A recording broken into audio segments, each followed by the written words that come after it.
Hi, and welcome to my channel. So if you're new here, I'm Nebi and I'm a property investor based in Kent.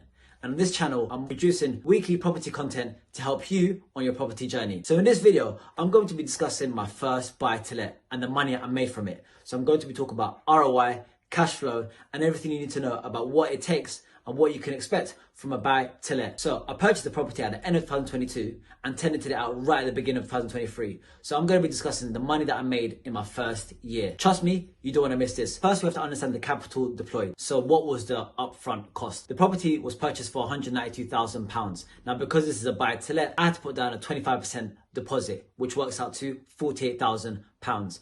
Then I've also got to pay additional stamp duty because this is an additional property that I'm buying. And this works out to 3% of the purchase price here. And that's £5,760. I also had solicitor fees that I had to pay, which worked out to about £1,500. And then I had mortgage fees.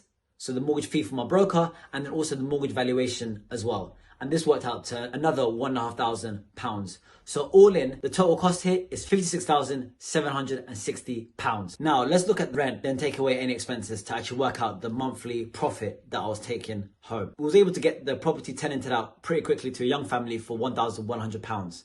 Now I actually use letting agents to manage the property for me, and including that, that's a 12% fee that they take every single month. So from the £1,100, I take home £968. And now to understand the monthly profit, we have to deduce the mortgage and other related costs as well. I had an interest rate agreed at 3.35%. So this worked out to £402 every single month. And then there was a service charge as well. This is a leasehold, which means freeholder is responsible for the upkeep of the whole building. Including ground rent, worked out to about £100 a month. You've got your mortgage cost there, the service charge. The service charge included the building insurance and any maintenance outside of the flat. So the actual maintenance needed within the flat wasn't much at all. Let's have it down as £25 a month. I think for the whole year, I think there was only one small job that I had to actually do. Now, if we look at the money I'm taking home from the rent, which is £968, mortgage cost is £402, the maintenance £25, service charge is £100, that leaves me with £441 every single month. If I want to work out what my return on investment is, I want to actually times this by 12. So that's £5,292 every single year. Now, the return on investment is the yearly profit divided by the capital that was deployed. £56,760 works out to 9.3% return on investment. Now, that's the return on investment on the cash flow. Now, I did actually have the flat valued not too long ago, and it was valued at £195,000. So it has gone up in value by £3,000.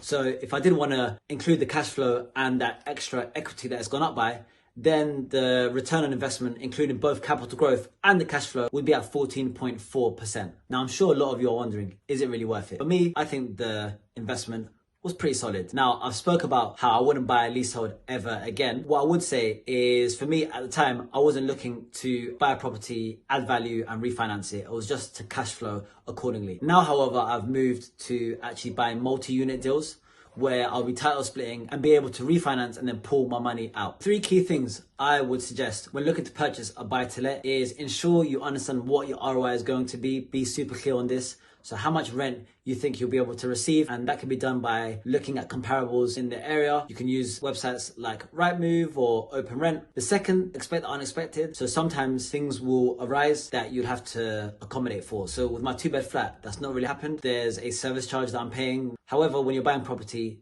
things can always happen. So always ensure you do have reserve if that occurs. And the third thing is manage your expectations. Do you want to be an active property landlord, or are you happy to just be a passive investor? Depending on which one you choose, then that will guide you in terms of how you actually want to manage the property. If you want to be managing it actively or you want to be using a letting agent, both have their pros and cons. All right, so that's the breakdown of how much money I made from a buy to let in my first year. So if you haven't seen already, then I do have a video on how I actually found and acquired that buy to let. So do check that out over here.